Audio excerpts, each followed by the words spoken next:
What's up? This is Daniel with Tech Wolves Center for Excellence in Art and Life.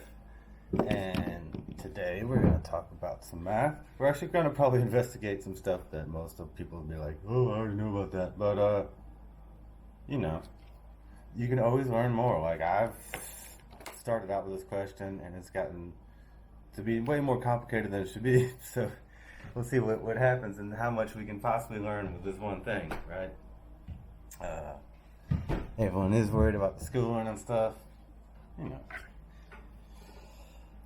there's no time like today to learn something new, right? Alright, let's look at this interesting question that I forgot where I first got it from. I believe it was from my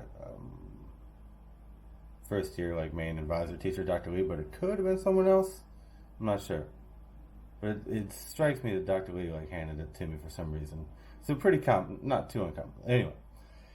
The radius of the Earth at the equator is 6,378 kilometers. If a string was wrapped around the equator, how much longer would it need to be for a 2-meter tall person to walk beneath? Huh? Huh. Hey, I got a globe. It's a little beat up. I don't think might be doing better than the present one though. So this is talking about the equator. That's, the line around the middle. A cool thing is if you find a globe or a map or whatever, and you start looking at it, try and find areas that you know or may have known or things that have changed, and try and find when that time period it's representing and what was happening at the world at then. There's a lot just in that. So we're going to take a string and wrap it around the equator, like so, no problem. Some Terry Gilliam movie or something. And then, well, if we made the string just a little bit longer, a 2-meter tall person could walk under it all the way around. How long would that string need to be? That's the question.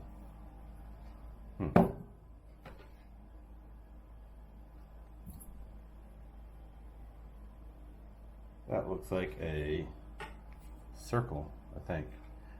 Radius. We got words that we needed to find now. I wrote some down. Some of the main ones. A radius. A radius is a line segment extending from the center of a circle or sphere to the circumference or bounding surface. A line segment extending from the center of a circle or a sphere to the circumference or bounding surface. If I don't know what a circle is, it's just kind of telling me the same thing. Circle, the set of all points in a plane equidistant from a given point or center. The set of all points. So a set of all points, that's just a group of points, like, you can group them however you want. Now these are in a plane equidistant from a given point or center. You know what? I got an idea. Here's like a plane. This one's got some glittery edges. It was in my son's drawer. We just thought it'd be good for this part. I don't know how the shiny goes there. But a plane is two-dimensional. It's like infinitely thin. It's well represented by paper, and that's why it's plane. And we got this point in the center, and this holds an equidistance. It doesn't change. No matter what, it's holding an equidistance. So it doesn't. It's just drawing a circle based on the definition there of a circle. Let's put it about here. I don't know how this brown will show up. I might mess this up pretty bad. Coffee hands. Mess up the camera, like always. Yeah, that failed miserably right there.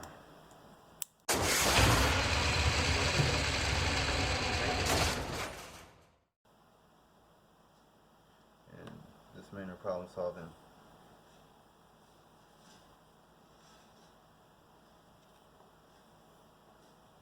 And it's useful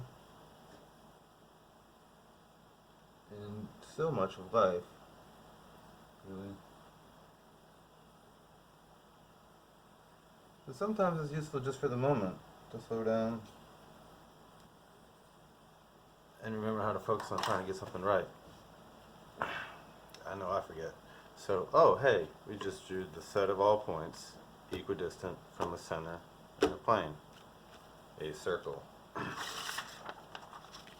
Alright. Now, the center.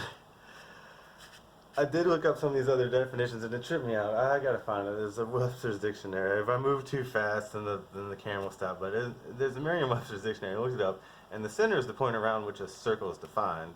And then they have the circumference is the perimeter of a circle, and like the way the definition works, it just kind of keeps repeating it in on itself because that's sort of how a circle definition works. It just is what it is.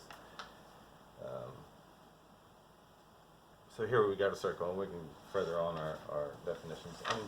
Oh, the only other interesting thing I'm on here is circumference. This is a word that gets a lot of people confused.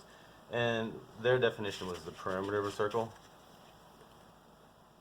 which might be a good way. And the Latin from it, for you Latin nerds, is a circumferentia, to go around, to go.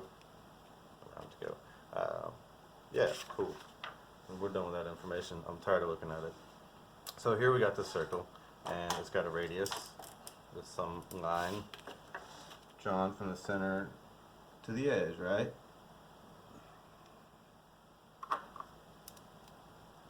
You might as well start sometimes doing stuff in pen when you can.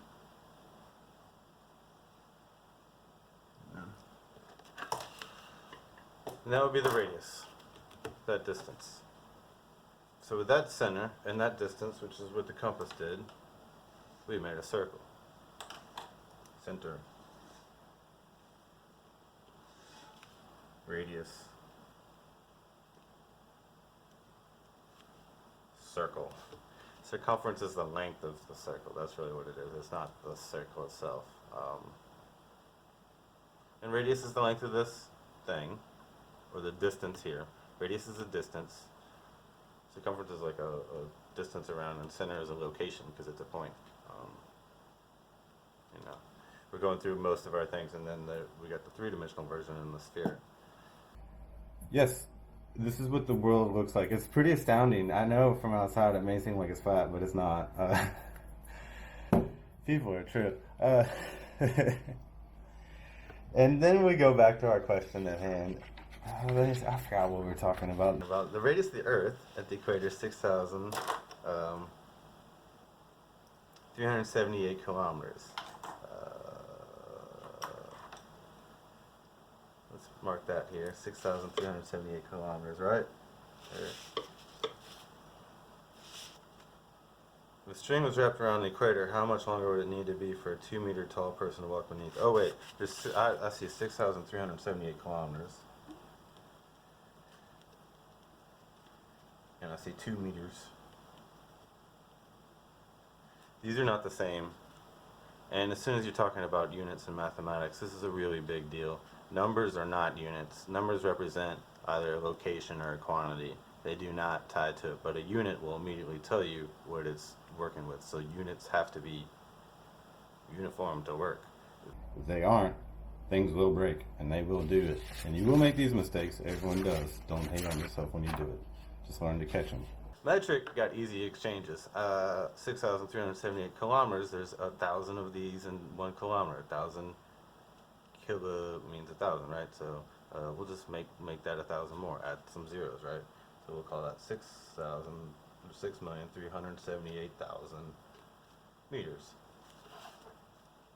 Now, if a string was wrapped around the equator, how much longer would it need to be for a 2-meter tall person to walk beneath? So the person here would be like over here, right? They'd be like,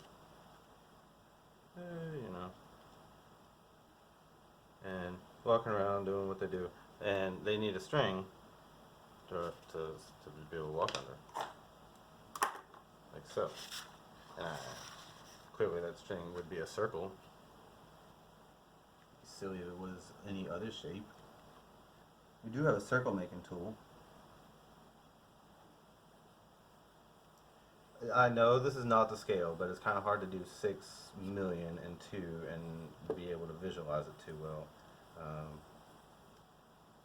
visuals are so a tool of communication sometimes, not to be exact replications of reality. The better of a job they communicate what you're trying to do, then you've succeeded at something there, right? So, we got that one, and that's our extra 2 meters, right? 2 meters. Which makes the total, that's pretty easy math, 6, 3, 7, 8. 6,378,002 meters, all the way out to here. From here to here. We know that much. We want to know how long the string is around though, so like, Jesus, this seems complicated. String, I can try it. Measure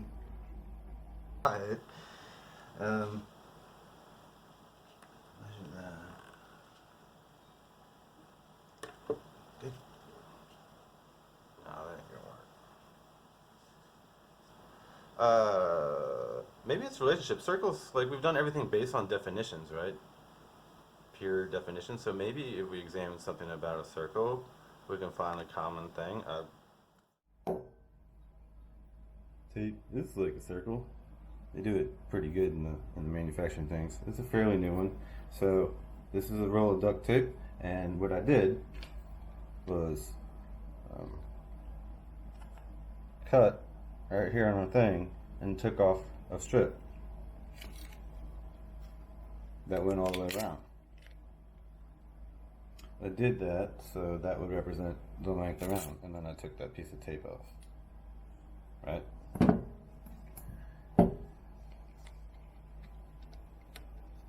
And then, and here's the tricky part of things. Well, that's tricky. Like circles are, and then okay. So we had the same roll of tape. I got to get this to follow me on this one.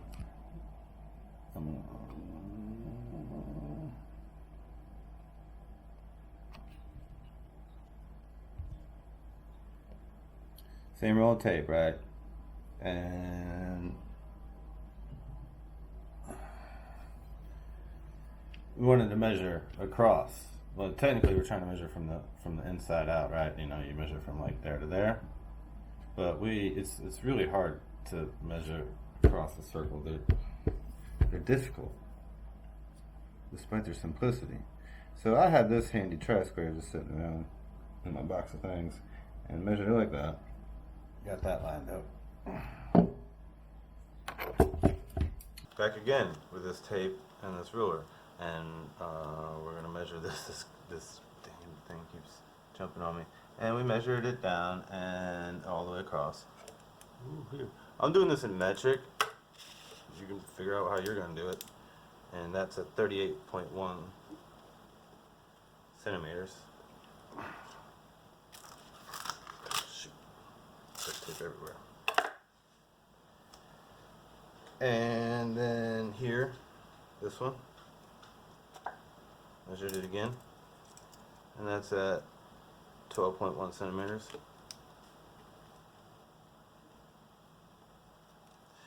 Remember, that's the how far it is all the way across, right? Not the radius. The radius was like from the center out. This is all the way across, but that's just a factor of 2. That's a pretty easy calculation we can keep track of down the road. So this is the circumference. This one was actually diameter. We haven't learned that definition formally. We didn't see it in words, but diameter is the distance all the way across. It's twice the radius. Yeah, that's what it is. And so we're gonna do. One of the common things here is proportionality. They seem a proportional thing, so there should be a relationship to these fundamental parts to them. I don't know, maybe. So we're going to divide it, because proportion is a dividing thing. And some of us may or may not remember how to divide decimals. Usually decimals annoy me, but here they're handy. All you do is you move it over however many times you need to move it over. So on this number over here going into it. And however many you move it over there, you move it over here. For those of you who are naturally like me, who are messy, long division like this is the first thing to really teach you to be organized. You must keep your stuff in the columns. You've got to, or else it's a mess. So now we've got this number, 121 into blah, blah, blah, blah. This decimal is going to stay here and it comes up here. So we got 121 into 381, because you can't do 120 and 3, 138. 121 to 381, that's like 3 times, right? 3 times 121 is 363. Subtract it. We got some carrying to do. 7. Bring that 1 over 11 and 3 is 8. 7 and 6 is 1. 3 and 3 is 0. Right. And then we bring down that next number, right? Oh, is that the process for this division thing? I know there's some newer ones. I always like this one actually. 121 into 180, that'd be 1 time. 59, if I recall right. Bring the next 0 down. 121 of 590. 4 times 12 is 48, so that'd be 48. 480. 5 times 12 is 600, so it'd be 4. 4 times 121. 484. We're getting down to the remainder. I don't know where this is going to end. And considering the measurement things we had on hand, hundreds is pretty accurate. So, I'm not saying we found some special magic number, but this is an interesting number. So if I don't know anything else, I could, you know what? 3.14 came from I measured across and then measured around of a circle. Maybe if other people helped me out around, then you find like your own variations of circles around. They're like all over the place. Cups, other things. Bigger gives you easier measurements, and then a way to measure it, and then a way to do the division and see what you come up with. And we're going to see if that number seems a commonality and where it's different. There is more to this whole story. But that's the question, alright?